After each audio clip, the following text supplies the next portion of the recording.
제자훈련 2기 수료한 전혜정입니다. 먼저 1년여 동안 훈련 받으면서 하나님의 말씀을 일독하게 하신 하나님께 감사드리고, 또한 훈련을 잘 마칠 수 있도록 은혜 베푸신 하나님께 감사드립니다. 제자 훈련하는 동지들도 어디 아프지 않고 마지막까지 함께하여 주셔서 너무 감사하고, 하나님께 더 가까이 다가갈 수 있는 훈련을 시켜주신 목사님에게도 감사드립니다.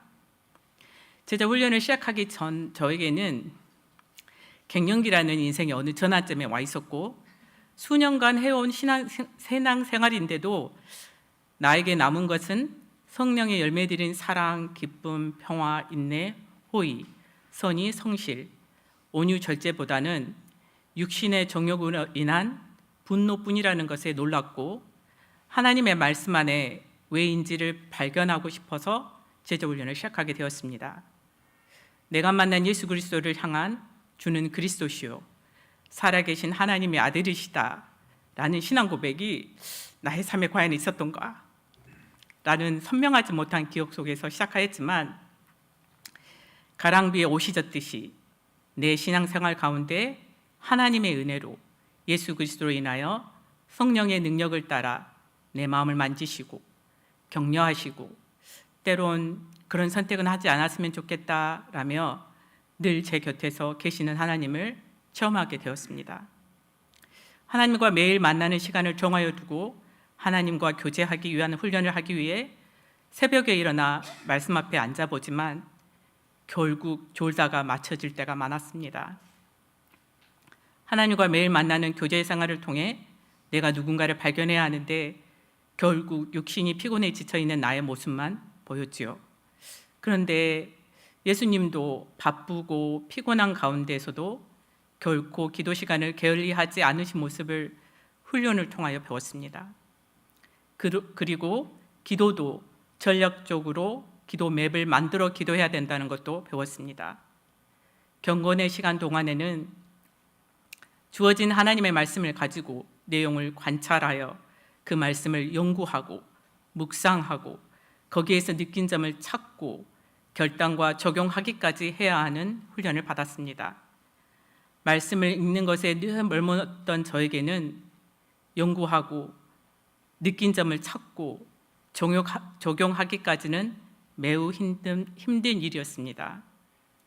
제자 양육을 마치고 제자 훈련을 마치고 그 말씀 묵상에 대한 훈련한 내용들을 다시 한번 읽어보면서 나는 내가 리더의 끊임없는 훈련 과정 중에 수정해야 할 부분을 고민했는데도 거의 한 달이 지나도록 고쳐지지 않았던 나의 모습을 발견하며 나 자신이 얼마나 고집스러운지를 새삼 알게 되었습니다. 리더가 땀을 흘리며 나를 하나님께 더 가까이 가게 하기 위해 수고할 때 나는 얼마나 땀을 흘리며 몸부림 찾는가를 뒤돌아보게 되었습니다. 제자 훈련하는 동안 제가 겪은 하나님의 은혜는 다양하고 많지만 그 중에 몇 가지만을 같이 나누고자 합니다. 나는 어쩔 수 없는 죄인이며 공사 중이라는 것입니다. 나이가 들매 성숙할 수는 있지만 그것이 곧 완벽하지 않다는 것을 깨달았습니다. 50이 넘어 갱년기를 겪는 이 시기에 나는 조금이나마 세상은 나에게 행복을 가져다 줄 수 없음을 또한 깨달았습니다.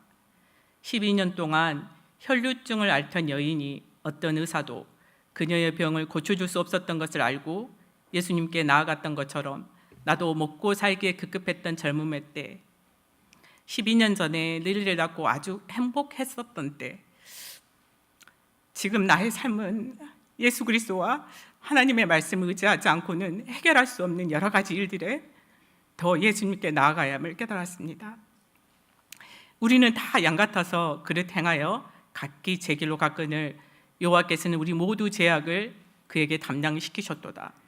하나님의 공의 곧 십자가를 통하여 나의 죄를 용서하시기 위해 독생자를 십자가에 희생시키면서까지 나를 죄악에서 살리시기 위해 구원을 계획하신 창조주 하나님, 그것을 실행하기 위해 험한 십자가 고난을 이겨내신 예수님, 구원하심을 믿게 하시기 위해 나의 안에 지금도 역사하셔서 알려주시는 성령 하나님, 이 모든 것들이 나의 행위의 결과가 아니라 오직 하나님의 은혜인 것을 깨달아 알게 되었습니다.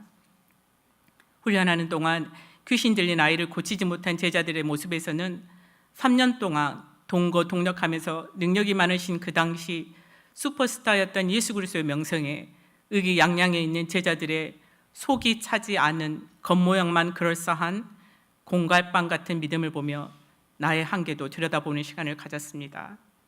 그리고 공갈빵 같은 신앙생활을 않도록 성령 하나님께 기도했습니다.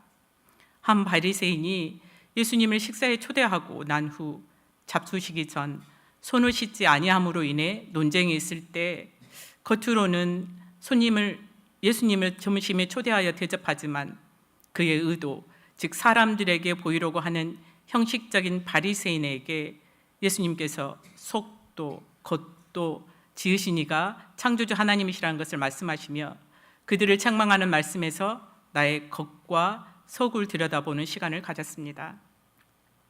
주일에 나와 예배드리는 나의 외적 모습은 얼굴은 씻고 메이크업으로 단정하고 부드럽게 빗은 머리카락도 단정하고 입은 옷도 더럽지 않고 정결합니다. 그런데 내 안은 지나치는 성도들의 말 한마디에 쉽게 상처받고 정죄하고 그냥 지나치지 못할 때가 있어 불편할 때가 있었습니다. 그것을 고쳐보려고 했던 훈련은 들었던 말과 행동이 내 마음속으로 들어오기 전에 노트에 적어보고 글로 써서 불평이나 불쾌감들이 되새김질 되지 않도록 훈련했습니다.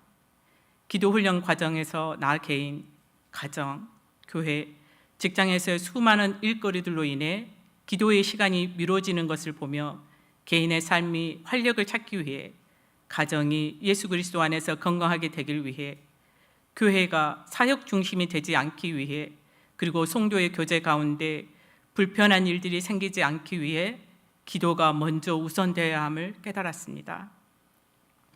나 스스로 해결할 수 없고 성령 하나님의 도우심이 절실히 필요했기 때문입니다. 예수 그리스도 안에서 같은 마음을 품는다는 것은 무척 어려운 일 가운데 하나인 것 같습니다. 특히 교회 공동체에서는 더 그렇습니다. 살아온 세월도 다르고 기질과 성품도 다르고 살아온 경험도 다르기 때문입니다. 교회 밖에 있었더라면 품지 않아도 되고 받아들여지지도 않았을 인간관계 가운데 참 많은 몸부림이 있었습니다. 그런데 아직도 그렇습니다. 한 가지 달라진 것은 아주 많이 다르다는 것을 받아들이기 위해 기도한다는 것입니다. 왜냐하면 그분들과 나의 만남을 주선하신 분이 성령 하나님이시기 때문입니다.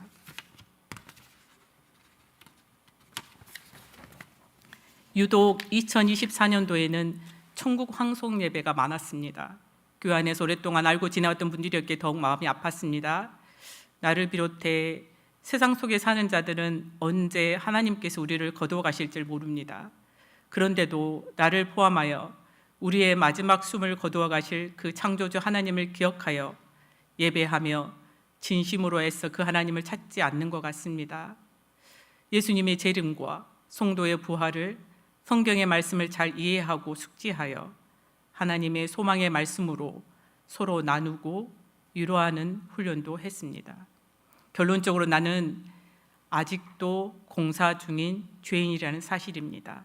하지만 하나님의 말씀으로 훈련받았으니 2024년도 제게 주신 훈련의 과정이 헛되지 않도록 2025년도 더 몸부림치며 하나님의 말씀을 읽고 묵상하여 이 세대를 본받지 말고 오직 마음을 새롭게 함으로 변화를 받아 하나님의 선하시고 기뻐하시고 온전하신 뜻이 무엇인지 분별하며 살 것입니다. 그리고 예수님이 저에게 주신 세 계명, 서로 사랑하라. 내가 너희를 사랑한 것 같이 너희도 서로 사랑하라.